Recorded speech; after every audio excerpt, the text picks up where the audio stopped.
whether the building of infrastructure like these will be able to produce what percentage of impacts by extreme weather. Do we have any assessment, predictions? Well, I mean, there is a history of using infrastructure to irrigate areas which would otherwise not be arable. Much of the United States breadbasket is the Central Valley of California and Yuma, Arizona. These are not areas which have natural proclivity to produce food. But because of infrastructure, in many cases misguided infrastructure, we have been able to do it. So human ingenuity can do it, but we have to focus on what is most ecologically and economically efficient.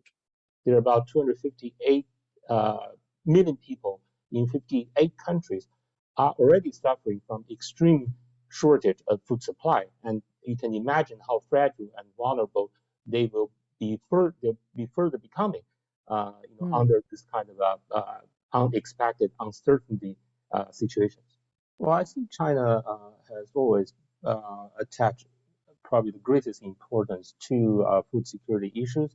And one of the signature policy from the Chinese government is the famous 1.8 billion mu redlining of the cropland that is going to be strictly protected and restricted to crop supply.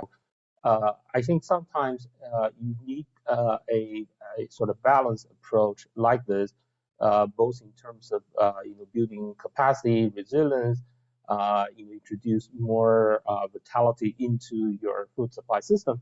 But the other one, you really need to have some of this redlining approach. And I think only by securing the bottom line, make yourself a stronger and more resilient and more, to a certain extent, more open to global cooperation. And education and community engagement is extremely important because there are numerous communities, they are negatively impacted by climate change, but most of them, they are unaware of our weather pattern is changing and will continue to change. So therefore, education is extremely important.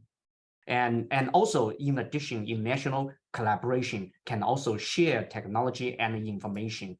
You mentioned very important, it's about the disaster preparedness and early warning system. And this early warning system preparedness and the modeling approach, for example, can be shared globally by providing information to all people. So this is the global public goods.